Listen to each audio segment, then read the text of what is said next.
Hello, everyone. Welcome to the bonus episode of Season 5. Yeah. Pretty exciting stuff. We did not just change shirts and just sit down after last week's episode. That's not what happened. No. So don't even think that that's what happened.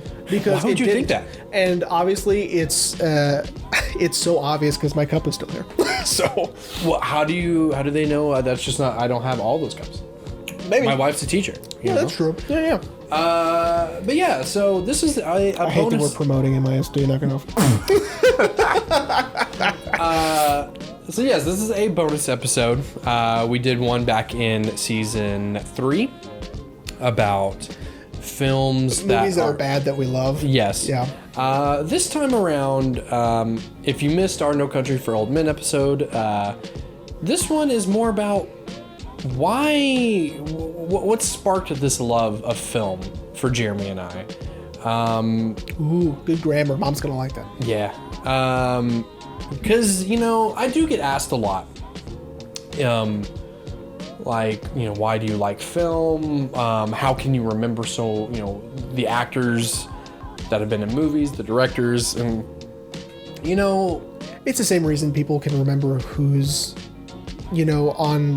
on the Cowboys or who's, pitching for the Rangers these days. Yeah. I don't know how people do that. Which is not you, Darvish. Get out of here. Get out of here. But yeah, that's actually a really great comparison. Us memorizing this is like memorizing sports stats, Yeah. or Or like how my dad can, like, on Sunday, right? I'll call him on Sunday and he will just be finishing golf and he can tell me exactly what happened at each hole, right? I can't. If I'll go play golf with him on Father's Day, I won't be able to remember everything that happened, but he can. So he's got a mind for that because he loves golf, right? Yeah. And the same goes for Jeremy and I and our love of film. As you've seen in the few episodes that we've done over Zoom, Jeremy and I both, of course, Jeremy more so than me, Jeremy and I both have a very extensive movie collection. Some films, well, thanks to you now, some films we just buy just to collect, as I recently got Fight Club on Blu-ray because I'm trying to get rid of all my DVDs because DVD's dead. I'm keeping the Fight Club DVD that you gave me because the packaging is really, cool, right? really cool. Yeah. Now, which one of the two I'm going to watch? I'm going to watch the Blu-ray one. Yeah. But I'm keeping that one for collection. And, and it's really strange how my love of film all came out. So I guess we'll just jump into that. Oh, I guess you get to go first. Okay. No, you can go first. Yeah? I was going to let you go first. Aw, buddy. Thanks. So anyway. Yeah. No, So what started this for you, man? And if Rain did his job right, pay attention to the poster. Yes, as typically the posters for our episodes don't change until we're teasing the next episode. The posters may change quite frequently in this bonus episode. So, and if you're listening, I'm sorry. And it might have, just pictures on there and stuff like that. So it won't all be posters probably, but right. Because we'll maybe make embarrassing reference, pictures or something like that. Of me in high school or Rain. So what really prompted my love for film starts with my love for story, and what prompted my love for story was Stephen King. Stephen King, to me, is the reason I am the way who I am, and really that's Dad's fault. Well, and if you don't know Jeremy personally, that makes so much sense. Dad showed me the mini series for The Shining. So this is which we talked about in our Shining episode. That came out in '97. This was a few years, quite a few years after that. So this would have been like in 03 or 04 or whatever. Okay. I was young. Right. Young enough to probably maybe not possibly see a movie about or a TV show about a guy wanting to kill his family. Maybe not, but he did. He showed me. And so I was completely blown away by it. Okay. I loved it. And I was like, now who did this? It was like, this guy Stephen King. And I was like, bet. So bet. Dad, hook my 10-year-old brain up with those books. Yeah, and so I started getting into audiobooks of his, the short stories mainly. Nightmares and Dreamscapes was the first one, and they were on cassette. So I had, and I would rent them from the library, and so I really... Oh, dude, renting audiobooks from the library, wow. Yeah. If the cassette didn't age us, that just did. So I would go to the library and get those. I very early on. Sorry, oh, that was loud. It's Haley. That's sweet. And so it wasn't just like the horror stuff, because I quickly realized that he is so much more than that. We used to have a channel called the Biography Channel. I slightly remember that. They had one on Stephen King, and I would watch. And then later when YouTube came around, I was able to find more stuff about him. And that's 2006. Yeah, so that was a while ago. And so then I discovered, go ahead and pop them up. I watched these in the same day, rented from the library, Shawshank and Green Mile. Nice. And so Shawshank, for the longest time, was my favorite film of all time. I would tell people that constantly. People are like, what's your favorite movie? Oh, Shawshank. It's not even a question. Right? And of course, now, if you ask Jeremy now, he has a list of favorite films. I do. I have about 100 in my top 5. So 100 in your top 5? I would say, yeah. There are a in the lot comments, of movies. everyone do that math. Yeah, do that math. So yeah, I split up my top 5 with, I have about 100 of them in my top 5. So then once I started realizing, oh, I'm not only liking the story, but I'm liking the filmmaking. Who did Shawshank? Oh, it's the same guy who did Green Mile. It would be Frank Darabont, right? And so I was fascinated by that. And so when The Mist came out, holy shit, you know I was on that. Still, you cannot mention that movie to my mom without her going, oh, Jeremy, that movie's so sad. Have you seen The Mist? I know what happens. Okay, cool. I know that it's completely devastating. Frank Castle kills his family. Yeah. Spoilers. Spoiler, and also that actor was in The Punisher. Yeah, he was the Punisher. Tom Jane. That was it. I was like, who? I just know Frank Castle. And then when I really got into both, I'm still on my Stephen King stuff. I'm still on, now I'm into filmmaking. Then I was about to go into freshman year of high school. I haven't met you yet. I still haven't met you yet. Shout out to Michael Bublé. the look of disdain in your faces. Even though you also got me into him too. Yeah, you son of a bitch. So great. Okay, so was the Twilight Zone. I would rent the Twilight Zone from the library. And I burned through the whole first season, and I would just watch them over and over and over again. I was obsessed. I tried writing a short story when I was, because at that time I thought I wanted to write, books. Right. I wanted to write fiction at that time. And so I was doing that. I was really into the Saw movies. I was super into that at the time. As evidence as we both of us saw Spiral. We saw Spiral, yeah. Because I was like, oh shit, another one? Bet. Is I. Yeah, it was I. And so that really got me, into the storytelling also. But really what kicked off the filmmaking aspect of it, where I couldn't believe, this is what film could be, is Requiem for a Dream. Yeah, which I want to say you talked about in our Requiem episode. Yeah. I want to say that. I also saw, it was, I can credit YouTube with this also, which is I would just watch trailers constantly. Yeah. Yeah. Because I wanted to discover more movies, and this was the fastest way I could do it. And I had watched the trailer for Requiem. I wrote it down. And then I was like, oh, what's Pi? What is that? That comes up next. Wrote that one down. It's the same guy. And I watched those back to back also. And my parents were very generous in, letting me explore filmmaking. At a young age? At a young age, right? Because you're an only child. That's true. That's true. That probably has a lot to do with it. I was 14.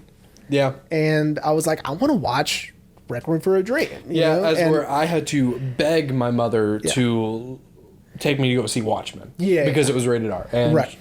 She even covered my eyes during the sex scene. Oh, no. So I didn't get to see the sex scene until I bought it physically. Yeah, years later. Yeah.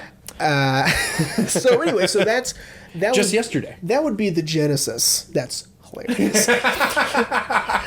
That would be the genesis of what became my obsession and my passion for filmmaking and movies. Is it starts with Stephen King and it ends with Aronofsky in this sort of maybe 5-year span. Yeah. Of just devouring content and just trying to get my hands on everything I can. And I hate reading, so that was also a... But you watch foreign films. Yeah, now I do. Yeah, Mom still can't understand because she won't even do it. So Yeah, which I think we kind of talked about. Yeah.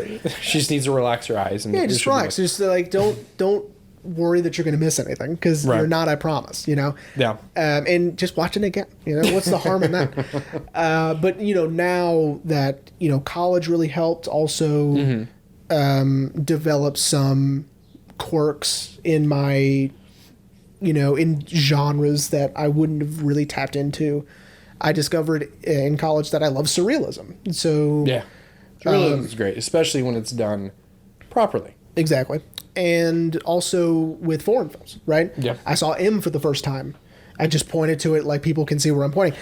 I have M on my bookshelf over there. I saw M in college and fell completely in love with it, and now that's my favorite movie, right? Right. And I do let people know that true film lovers, I honestly think should not hold on to one favorite movie. I think it should That's true. change. It should change over time. I mean, M will not be my favorite movie forever. when we get to my side, I mean, I do agree with that. But there is one movie that does hold a very special place, and that will never change. Listen, But we've all seen Angels in the Outfield. You can just say Angels in the Outfield. God, I love that movie. I have not seen that movie in years. I don't even think it's on Disney Plus. It right now. isn't. It is not. And they Unreal. don't even have this dumbass sequel, Angels in the Outfield. It was Angels. No, it was Infield. Angels in the Infield.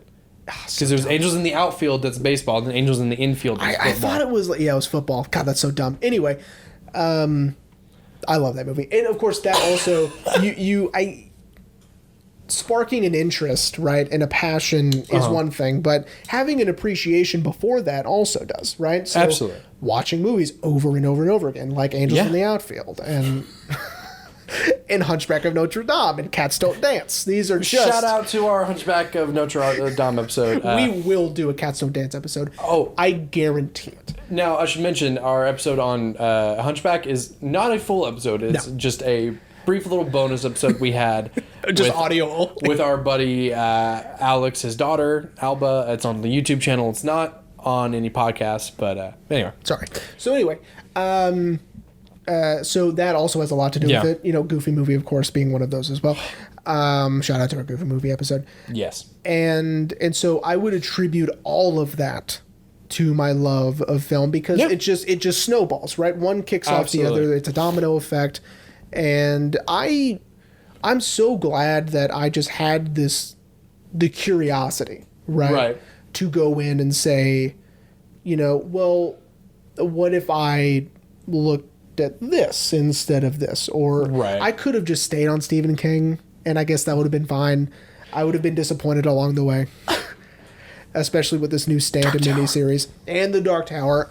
But I don't know. I feel like it always would have snowballed into just film in general. Oh, I mean, for sure, especially, starting with the love of Stephen King. I mean, he's influenced so many filmmakers, you know, as I'm sure we've talked about before. If not, I'm shocked we haven't, but I'm sure we have. We will, more than likely. I mean, not for me this season. I don't think any of his I have a adaptations feeling- are strange enough. I have a feeling this season's going to take me down a rabbit hole. Yeah, check out my letterbox. I did add a bunch of movies just to remind me about them on my strange films list Uh-huh. for the podcast for next season. So buckle up, guys. You're not ready.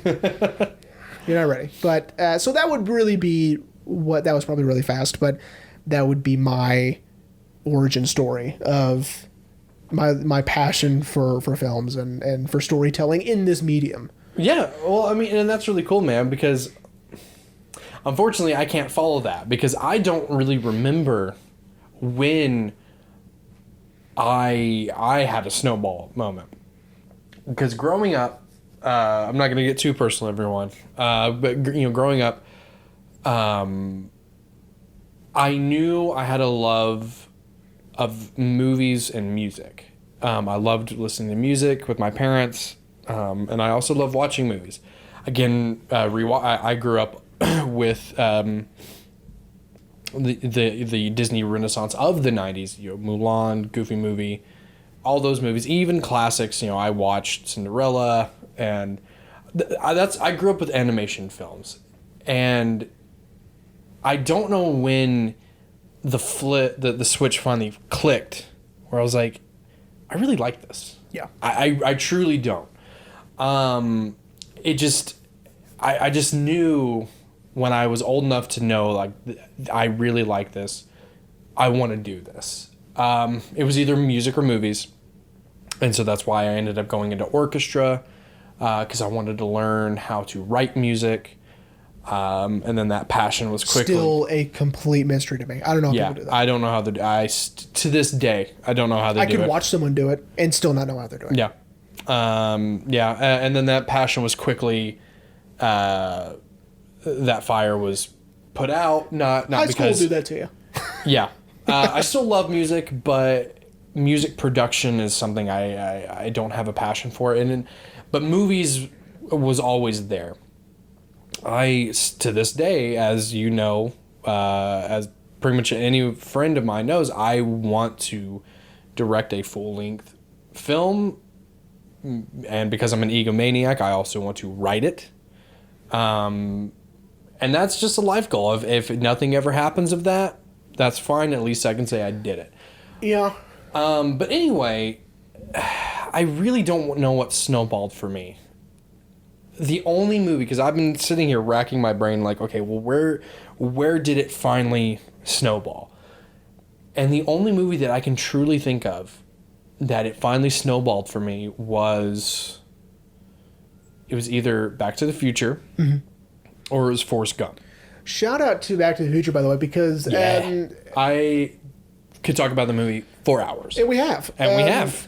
And shout out to Enter the Void, this podcast that I love with Renan Borelli and William Butler, that they no longer do the show. Really? Yeah, it sucks. They only did 10 seasons, but... we promise we won't. They say that that's the perfect movie, is Back to the Future. Absolutely, 100%. They are all in on Back to the Future. It has to be one of those two. It just has to be, because growing up, I watched a lot of TV. I grew up with a lot of cartoons. I grew up with a lot of anime. I was a weird kid, as you know. Hey, no. You've watched one anime, now you are required by law to finish another anime. Well, okay, so sidebar. I do enjoy Cowboy Bebop. Cowboy Bebop is phenomenal. And I do have 2 films on my shelf that I need to watch because they are also surrealism, which is Perfect Blue and Paprika. Those I have on my... Well, I don't mean that. I mean you are required by law to finish another anime show. Never. No, too bad. You've started... You haven't even finished Cowboy Bebop. That's true, I haven't finished Cowboy Bebop. You have to finish Cowboy Bebop. I just need to start all over. And then, by law, you have to finish at least one more show. Well, then, I guess that... I'm going to tell you what the show is. It's going to be Trigun. Trigun. That sounds weeby. I have it. I will let you borrow it. No, that sounds weeby. Nah, dude. Nah. Shit's tight. Anyway. Again, I really wish I know where that spark came from. I also was super into comics, and this is right around the time that... No! Oh my God, it finally hit me. I'm so sorry, everyone. Oh my God. It was not Forrest Gump or Back to the Future that finally snowballed. It was Star Wars. Oh, Star Wars.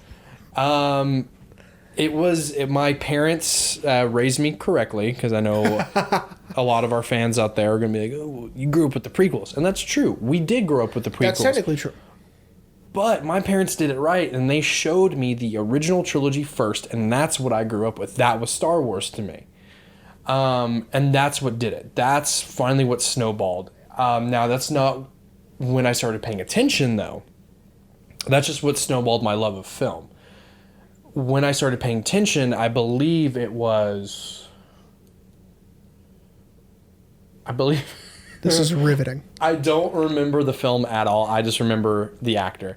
It was Mission to Mars, Gary Sinise. And I was like, hey. Gary Sinise. I was like, hey. Is he in Forrest Gump? He is in Forrest Gump. And then that's where it snowballed, where I started to pay attention to actors. He's also in The Green Mile. Yes. He's very small part, which is one of my favorite performances he's ever given in this scene in The Green Mile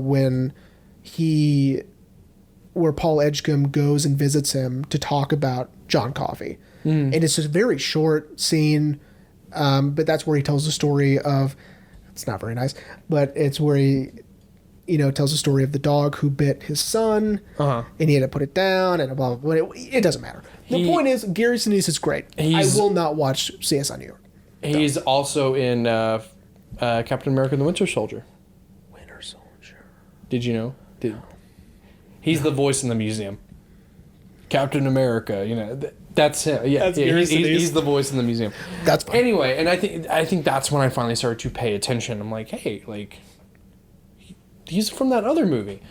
And I have a very strange, one could say your taste in films is strange, but I really do have a strange taste in film. Comedy is where I lean more. I'm not for sure why. Comedy is just, I've always gravitated towards comedy. I think Big was the first comedy I ever seen that I loved, and I love Big, mainly because I love Tom Hanks. He's also in The Green Mile. Oh, wait, he is? Yeah, he has a hard time peeing. He's got those kidney stones. No, he has a kidney infection. You know what? It doesn't matter. It's kidney stones, isn't it? I don't think it's kidney stones. Anyway, my man can't pee in The Green Mile. But yeah, so that's when I finally started to pay attention to film. And I do agree with you that your favorite films list should change, but the film to me that will always hold a special place in my heart is, and I've already told you, I'm saving it, is The Big Lebowski. Big Lebowski, yeah. It is one of my all-time favorite movies. It will never change. I can watch that movie constantly and never be bored about it. Guys, he doesn't even have the 4K of Big Lebowski. Not yet. Guys, it's not even that expensive, you guys. He doesn't even have it. Like, I'm looking at his shop. Does it even look like my Steelbook version, where it looks like a bowling ball going into a White Russian? No, it doesn't. It's that poster. I'm pointing at nothing. You can have it right there if you want. Yeah. Well, it'll be that poster. Okay, great. Then, yeah, it's that poster. I love it dearly, and I think this is where my love for the Coen brothers came from. And it was also the first movie I ever saw. No, that's a lie. Airplane was the first movie I ever saw boobs in. Oh, yeah. But it was the first time my mom did not shield my eyes. Because again, I attribute to the fact that your parents were so open because you're an only child. I am not an only child. I have a brother, which shout out to our Warrior episode. I really talk about my relationship with my brother in that one. But I have a brother, and my parents were very hard pressed to let me watch any rated R film or any PG-13 film too. Whoa. But The Big Lebowski, just something about it, I loved, and I still love to this day. Again, Jeff Bridges himself says it, like, you start to watch it and you're hooked and you can't stop. You end up finishing the movie. Yeah. He says that much like a lot of actors, he doesn't watch his own films, but he'll start it and he'll be like, oh, I'll just wait till we get here. Okay, well, I'll just wait till we get... And he ends up watching the whole movie. And I 100% agree. Yeah. I love it so much. And again, and I want to say that's probably where my love of comedy comes from, why I lean more towards comedy, even if it's dumb. Now, as I've gotten older, I have gotten a little bit more harsh when it comes to comedy. Because it's got to be... I really like really witty comedy. Like, I'm looking at my shelves trying to see if I can find one.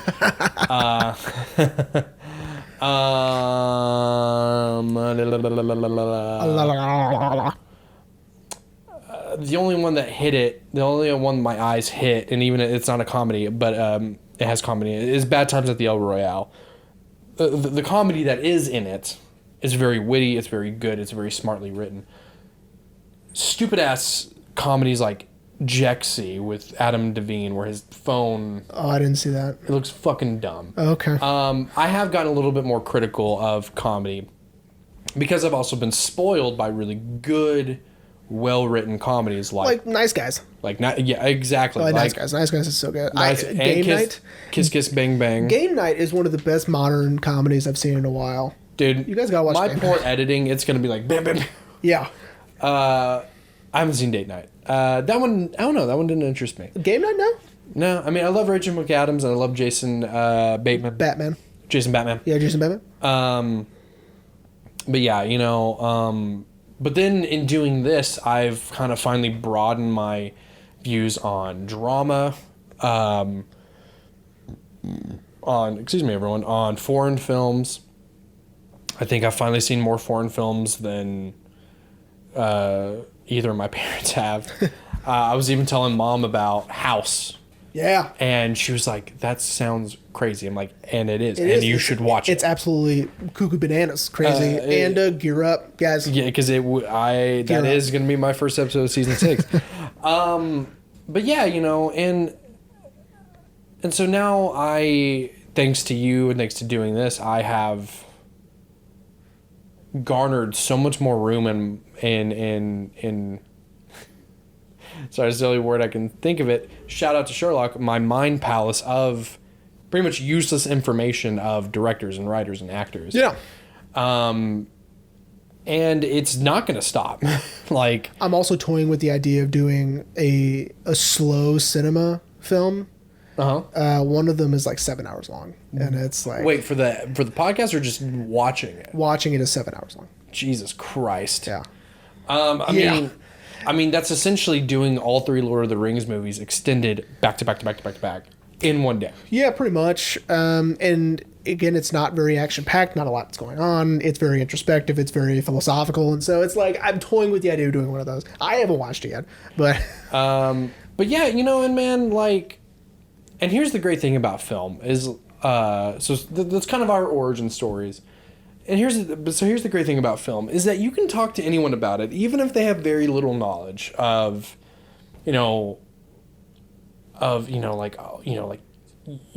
camera and editing. You know, you can just talk to them like, well, how'd you enjoy the movie? Yeah.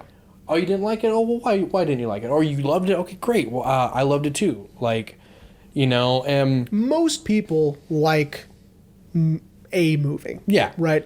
I've only met a couple of people in my life that go, like, I don't like movies, you know? And then you slap them in the face and you run away. I didn't. It was one of the Deming twins from high school. Oh, shout out to the Deming twins. I was just talking about them the other day. Shout out to the Deming twins. I know you guys aren't watching or listening. Because I mean, if they don't like movies, so, or at least one of them doesn't. If so, leave a comment. There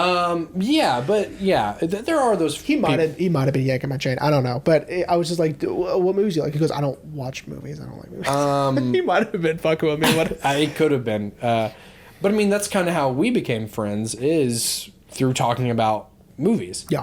I don't remember what movies but every day after school, going from Midland Freshman back to Goddard. On the bus, we could sit and we'd talk about movies. Yeah. And it's gonna sound really lame, but like meeting you and being able to actually hold a conversation with someone else about film, I was like, oh my God, I'm not the only one. Yeah. It sounds silly, but truly, like cinephiles like Jeremy and I, our buddy Alex, it's hard to find people who I'm trying not to be rude. Well, I'll give you another light bulb moment for me because I've met other people like that love film and love talking about it. Mm-hmm. One of them is my buddy Zach. So shout out to Zach. The first day I met him, it was in our Bible study. Why I was there, I don't know. And sorry. Keep going. Yeah, I know. My buddy Keegan, shout out to Keegan, he invited me. And I had mentioned in passing we need to talk about Kevin and how great it was. Shout out to our We Need to Talk About Kevin episode. The next time I saw him, he goes, dude, I saw We Need to Talk About Kevin. It was fucking great. I go, wait, you listened to me? Wait. You know? I was like, wait. You watched We Need to Talk About Kevin because I brought it up? He goes, yeah, you made it sound really interesting. And I was like, what? What's your phone number? You know? Yeah. Which is funny because I think if you would have done that when we first met, I would have been like, nah, I'm not watching this. But now that we're adults, I have seen, well, because I'm forced to, but some of them. I have enjoyed almost every single film you've... I did creep on your letterbox to see which ones you've added and which ones, like what how many stars you've given it. Yeah, I've been trying to go through and start giving everything stars. Some things don't have stars because they're just there, so I need to know where they go on the bookshelf. Yeah, I've noticed that. But yeah, man, you know, and so you know, film is just, it's so great, you know. If we had more of an opportunity, I don't think we ever talked about this on the podcast. We had a 5% chance. Actually, I'm going to lower that. A 1% chance of getting Zachary Levi for our podcast. Yeah, he would have been just slumming it so hard. Yes. By just agreeing to talk to either of us. Yes. As many of our listeners know, my stepfather, Scott, is a producer, and he just finished 2 projects with Zachary, and I don't know how it got brought up, but I was telling him something about the podcast, and he was like, well, hey, you know, like, would you guys want to have Zach on? Would we want to have Zach? And I was like, excuse me? And he was like, yeah, you know, like, you guys can ask him some questions. I was like, absolutely. It's like, oh, no, that's okay. He'd kind of bring the mood down. But unfortunately it didn't work out. But I would have loved to just pick his brain about... One of the first movies I saw with Haley was Tangled. Yeah. And so I would have been like, hey, man, like... Give me the smolder. Like, what's up, man? Like... Flynn Rider. Bro. Not a bad movie, by the way. It is not. There's great running gags in there. The music's great. You know, I mean, it's a dumb movie. You know what I mean? Watch Tangled. Yeah. Zach and Zach kills it. But I would have loved to pick his brain about... like what drew him to acting, because that was going to be a lot of my questions. Was what drew you to acting? What made you decide this is what I want to do for the rest I of my probably life? would have said, my mom thinks you're really handsome. My mom thinks you're handsome. I'm so sorry. I'm so sorry. Because genuinely, I even wanted to ask Wayne Knight a lot of those questions when we shout out to our dad, Wayne Knight. Wayne Knight. I'm not going to put the picture in the green screen because it's too big, but it's going to be right here. It's going to be just like the... Yeah, it's going to be just right there. But yeah, given the opportunity, if we would have had any time alone with him, I would have just asked him, like, hey, how was filming Jurassic Park? Like, how much fun did you have with everyone? I always forget it because I'm not a huge Jurassic Park fan, so because, you know, you hate Steven Spielberg. That's true, but I don't hate Steven Spielberg. No, he doesn't hate Steven. But I always think of Seinfeld, right? Yeah. And so I would have been like, oh my God. Most people when you think Wayne Knight, it's Seinfeld. Yeah. But me... or Space Jam. Oh, yeah! Yeah, I always forget he's in that too. Space and Jam. I'm like, oh yeah, there's Wayne Knight. But yeah, I mean... And, oh my God, if we would have had a moment alone with Martin Sheen... Forget it. I wouldn't have been able to handle that. The responsibility that would have been befallen on my shoulders would have been too heavy, and I wouldn't... Oh, because you would have been our ambassador. We'd been like, hey, he's talking for us because we can't talk to you. Would not have been able to stop calling him President Bartlett. And he'd be like, just call me Martin. Like, I will not, sir. Okay, President Bartlett. Okay, yes, sir, Mr. President. Oh, my God. Okay, Mr. President Martin. Well, because then, it would have been, for me, it would have been Terrence Malick questions. It would have been Francis Ford Coppola questions. It would have been, Yeah. And it would have been less about him because I would have just been like, I know you're very accomplished, and I want to talk about Apocalypse Now for 3 hours. But until then, and you know, what was it like working with Terrence Malick? I'm not going to speak for Martin Sheen, but I bet he would have been like, yeah, like, what kind of questions did you have about that? I feel like he would have been really nice about it. I think he would have. I have read that he is a very nice dude to talk to. And we saw how nice he was in person by him just going out of his way to thank the catering crew. Yep. And, you know, just telling him how good, and the food was boss. Yes. Those potatoes, Shout out to the catering crew on the 12 Mighty Orphans set. I'm also starving right now, so.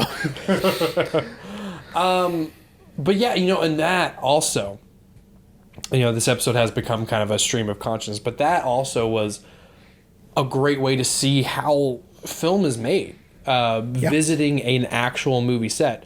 Because, as we've talked about on the podcast before, yeah, we've done short films, and it's... But it's just the three of us. It's just... Well, and it used to be just the two of you. It used to just be Alex and I, and then when I forced the friendship of Alex and Jeremy, it's now the three of us. And, you know, it's fun. We always have fun, but compared to seeing how it's actually done, I was like, damn, we have a lot to work on. Well, and, you know, it just seems so overwhelming because, you know, it's like, how does anything get done? How is anything That's good? true, because I'm going to be honest, everyone, we saw at least a good 15, 20 people all running around in different directions, making sure things are where they're supposed to be, things are set up for the next shot. And now that's looking at it at surface level. Like if either of us were Ty, right? Yes, the director of the film, Ty Roberts. He probably doesn't have to think about everyone running around. Right? He needs to think about... He's not worried about that. He's not in charge of that. Right. He's thinking about what's going on in my scene right here. Right. So I think that if we were like either the writer or director or both for a production, it seems very overwhelming at face value, right? Because Scott is having to work. Yes. But he's doing that because Ty doesn't have time. Yes. Right. I don't know if we mentioned it when we were able to talk about visiting set. Scott, my stepdad, was the production manager, so it was his job to make sure people were where they needed to be, the money was where it needs to be, and things were ready to go. Yeah. And yeah, you said it perfectly.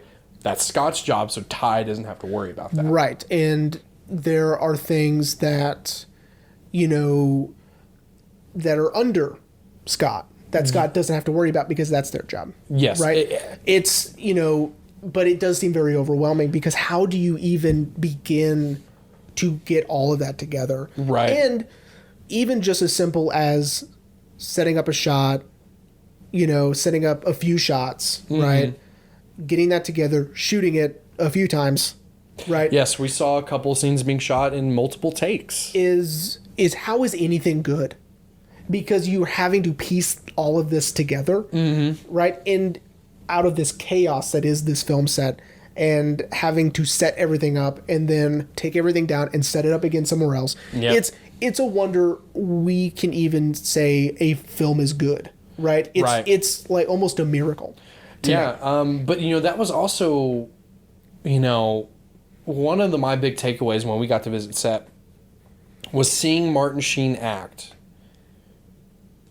outside the camera. Like, I was actually getting to see him with my eyes act. I mean, granted, it was just a setup for the scene which we were super far away from, but seeing him make the decisions he was making and not in front of a screen was mind-blowing because he has to read what's on the page and then he has to decide, okay, how should I do this?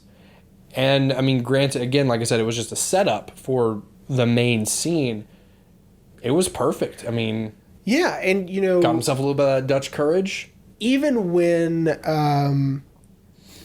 it was just he and Wayne Knight just talking at the tables just during lunch while everyone had left, it was just so cool to see because it's like you don't want to interrupt it because I'm going to go ahead and assume to Wayne Knight, this is a big deal. Oh, for sure. You know what I mean? And not to disparage or, you know, say that Martin Sheen is more than and Wayne Knight is less than, but Martin Sheen is such a legend. Yes. You know, and Wayne Knight is in his own right. If one of us were to be talking to Wayne Knight in that context, right? Oh yeah, I would be flabbergasted. Would blow my mind, right? Yeah, and for so sure. It's all perspective, but it's almost like I wouldn't have even dared think of the idea to go and interrupt them. Oh right? yeah, no, I could kind of feel it when, because you know, we were still standing there with Scott in the lunch tent, and we were watching them talk, and I could kind of feel this aura, I guess, yeah, kind of radiating between the three of us of like, should we go over there? Never in a million years. And then also feeling like no, never, because not only are they're not just talking about anything, they're talking about the project they're working on, right? Which is important. Yes. And again, it's giving someone the opportunity who has earned through his career the chance to be able to talk to people like this, which is Wayne Knight being able to have a discussion with Martin Sheen. Absolutely. Right? I would never take that away from anybody. No. And you know, I don't care how much of a fan of the first 4 seasons of West Wing I am, right? Only the first 4? Yeah, because Aaron Sorkin left the show after that. And I think it was John Wells took over the writing, and you could tell it's fucking terrible. John Wells is very good. Not that good. But as compared to Aaron Sorkin. Yeah, I mean, it's, you know, that's not even a question. And I would, oh my God, I would have asked him so many Aaron Sorkin questions because of how much of a fan I am of his as well. But yeah, you know, and it was just so great to kind of finally have the curtain drawn, because Ashley asked me a very interesting question a while back, because I have a tendency to do this thing, and I do it with all film, all the movies I've seen, where if I'm rewatching it, I start to poke holes in it just because I find it fun. Even though I know it's a brilliant film, I'm like, yeah, but why would they do that? Or, you know, why would they do that? And Ashley's like, well, do you actually enjoy film? And I do, you know. There was a point I was making to this. I hope so. And now I completely forgot.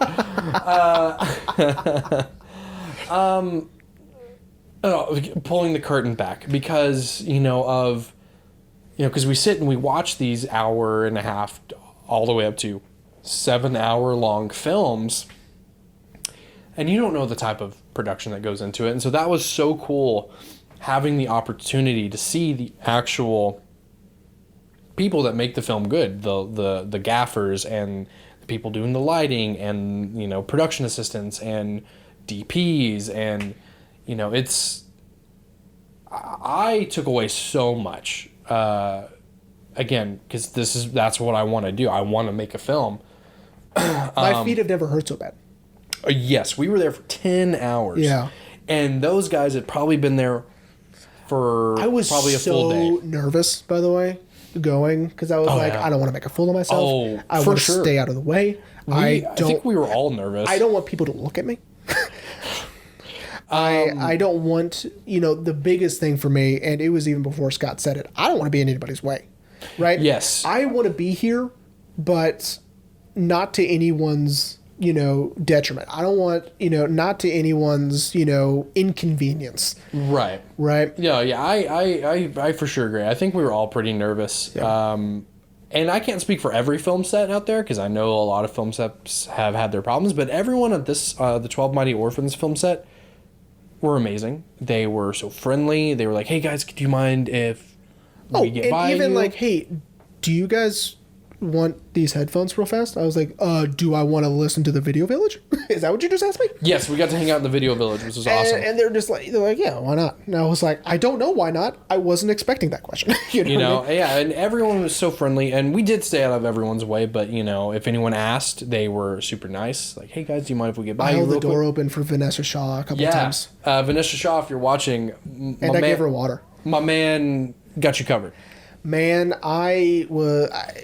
it was a crush, man. I mean, back in Hocus Pocus days, I was about to say, shout out to Hocus Pocus. Gotta get that on 4K too. I was crushing pretty hard on Vanessa Shaw back then, and that really never went away and she looks great. She looks great. She was also in 3 to Yuma. She was in a few episodes of House. From what I heard, she crushes it on screen with Luke Wilson. Yeah, I mean, listen, I would have technically I did meet. Technically did. It was very awkward.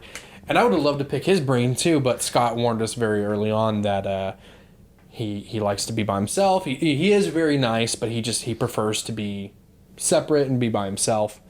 And technically I did meet him. It was very awkward. I was coming out of the bathroom while he was trying to go into the bathroom. Right. And I was on the phone with Ashley. Oops.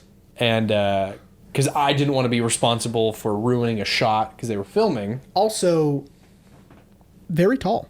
Yes. I was on the second step. Yeah, because he was at your eye line when you were like that, on right? the second step. Yeah, he's very tall. Yeah. He might have still been taller than me.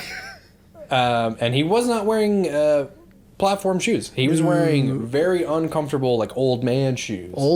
Shoes I have. That makes a lot of sense. This is old man shoes because this film took place in the 40s. But I also have shoes like that. So. Well, I've got shoes like that too. But these looked... Anyway.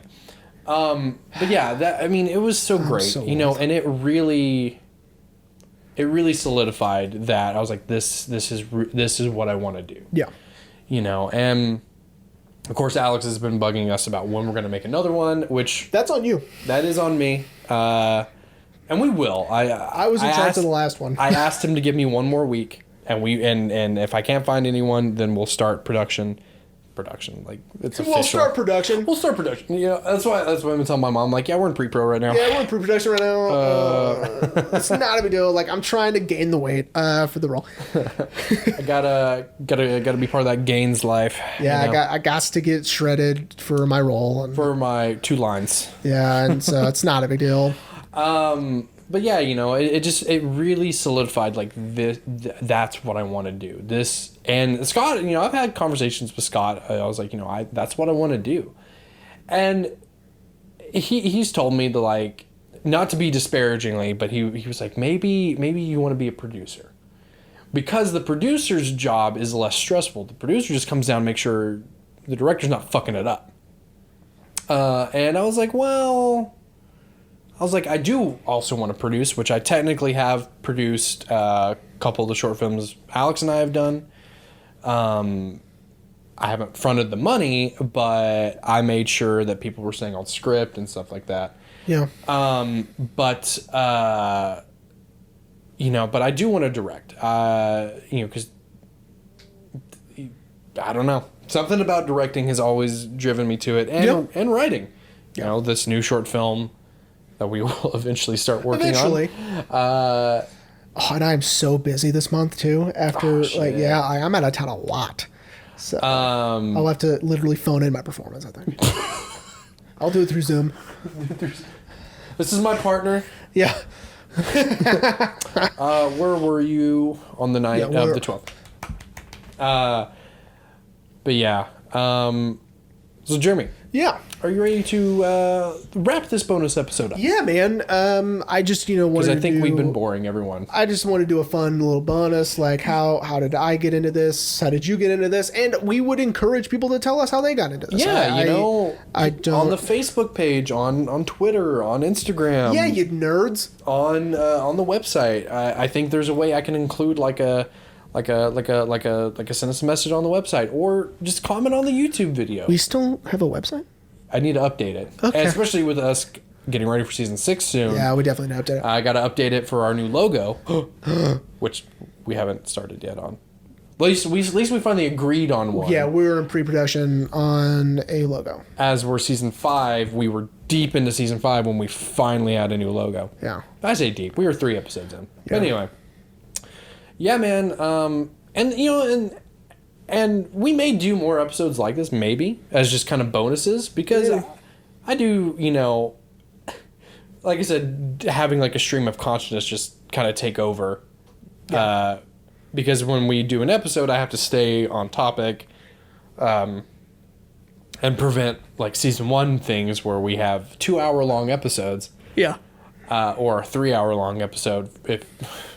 Jesus. Yeah, that was we may do another one. I don't know. Sure. I've been thinking about it. Like what if we did like just a little hit, like 3 hours. 3 hours for our true fan out there. Yeah, for our listener out there who wants to listen to us for 3 hours. But yeah, man, and this is why we started the podcast, is to talk about film. It's for fun, because no one else wants to listen to us. Yeah, we have to do it ourselves. So why not we just talk to each other? Yeah, we talk to these microphones, and the microphones are our therapist. Yeah, pretty much.